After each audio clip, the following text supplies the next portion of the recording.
Like, you know, what's the craziest request that you've gotten? I can't or say that you've heard of? Not you. Let's just erase you. But that you've heard that someone has gotten. Oh man, the craziest request from what? From what? Yeah. How about it? I mean, the obvious. I mean, I've known like an executive that's like around 65, like just trying to 65. pull the Ray Charles out of people. Really? You remember he used to have to sleep with his old man. With his manager? Yeah. I didn't Or watch whoever the that was on the the Ray Charles movie. Oh, you need So to I'm a watch little that. lost. You need to watch that. That's classic. Okay. So you have experienced someone trying to make you do that?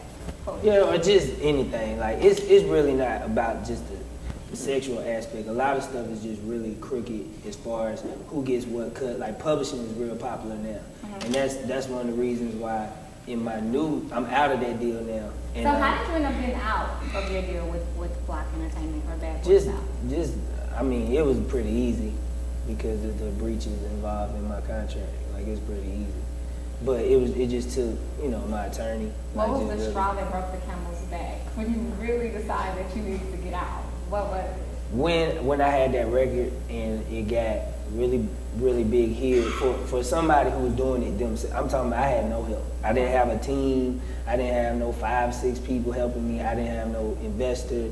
It was just me. Like if I did a show and I got $1,500, $2,500, that money went back into my project. So I could only get it to a certain point to where after having to pay my bills and take care of myself financially, like at some point you have to have support from, you have to have a major source of, a powerhouse, a machine behind you. Right. Like when you see these people like Beyonce, and at least that's a machine. Right. Like it's people behind that. They have the talent and they're being pushed. So when the label didn't get behind that, I'm like, I don't done your work for you. If you ain't gonna get behind it at this point, I can't excuse all the stuff that I've been excusing. So I just got out. So do you think that that's a common misconception that a lot of artists have coming into the industry? They think that all they gotta do is sing now, and the label is gonna do everything else.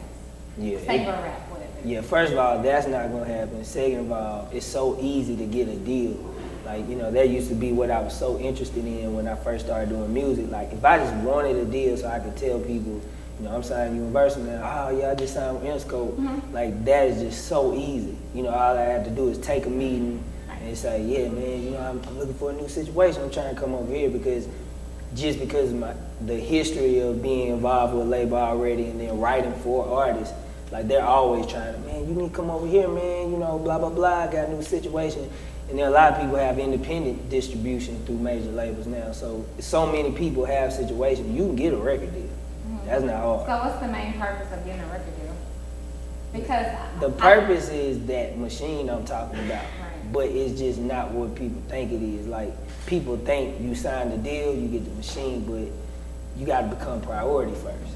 Like, and a lot of people aren't priority. Do you know, like, how many actual acts most labels have? Because Hundreds. we spoke of some.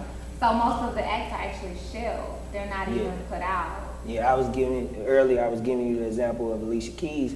Like, a lot of people, she was introduced to the scene around '02. But I've been following Alicia Keys since 1996. Like, and like, if you research her, she was signed in '96. But, look how long it took her, that's 6 years. Look how long it took her to come out. And she was still on the label, just being shelved.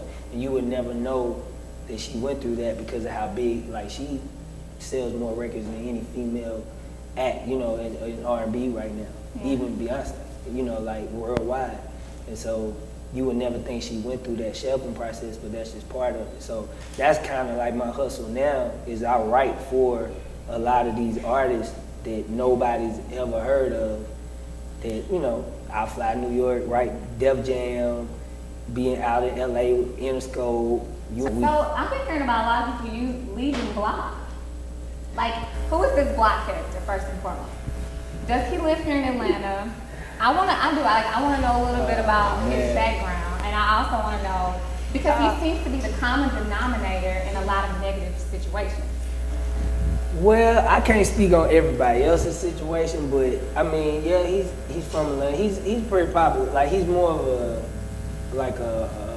popular in the hip hop world. Like he helped get a lot of people into their situations. Mm-hmm. But you Does know, he care about the artists that he's putting on his label? probably not. No, that sucks. Do you talk to him ever? No. Never, not even a text on the BBM. I haven't talked to that guy in probably 2 years. Okay, so what was y'all's last conversation like when you decided you didn't want to be in this? You know, I really don't remember because he's No? like a ghost. He's a Like, ghost. he's never around. Have you ever met him? Yeah.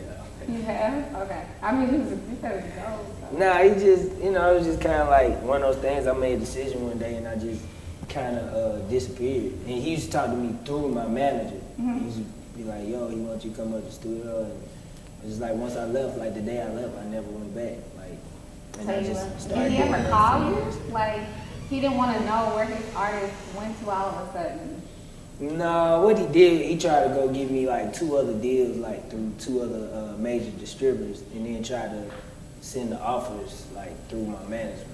Mm-hmm. But you know, I wasn't interested, so I was just like, I'm straight. Okay.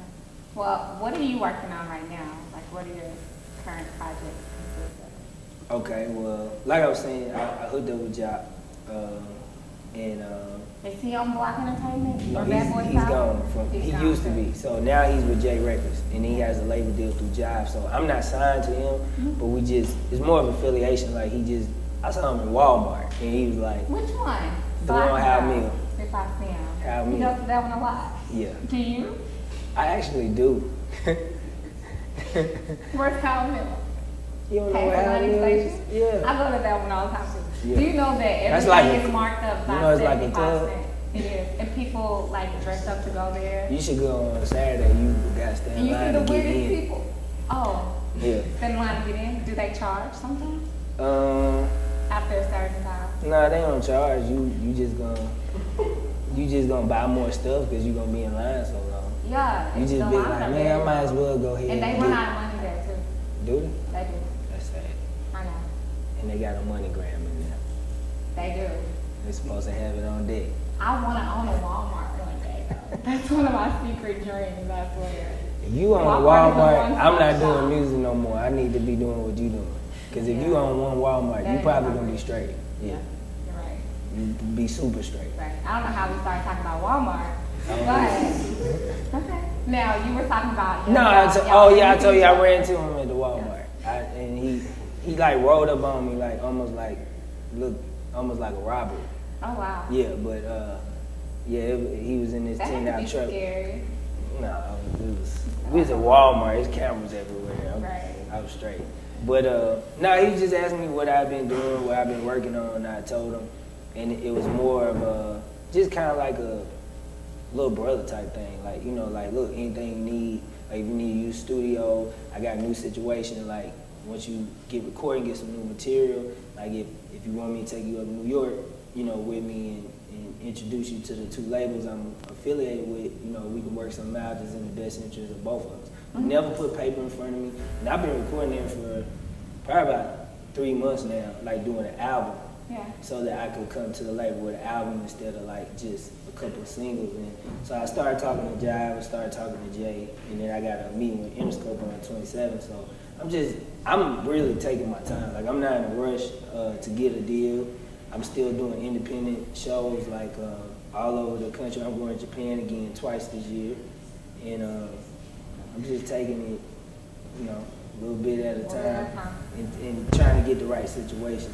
Like, So you do have some songs online right now that are new. So you have a song with Young Job. yeah, I got a song with him called Vote For Me online. And then I'm going to be actually putting like, it's kind of like an EP. I'm going to put that What's out for EP free. mean? It's not a full album, it's like 6, 7 songs. It's Okay. kind of like what Drake did with So Far Gone. What does EP stand for? I don't know. Okay. Just a cool thing to You say. get, Cool abbreviation. For take sure. a guess. Epic project. That's what it stands for. Okay. Awesome. I'm smart. I mean, I'm not literally, but I'm just saying. Cool. And who else do you have features with coming up? I did another song, Rick Ross. I got one I just did. I'm trying to get G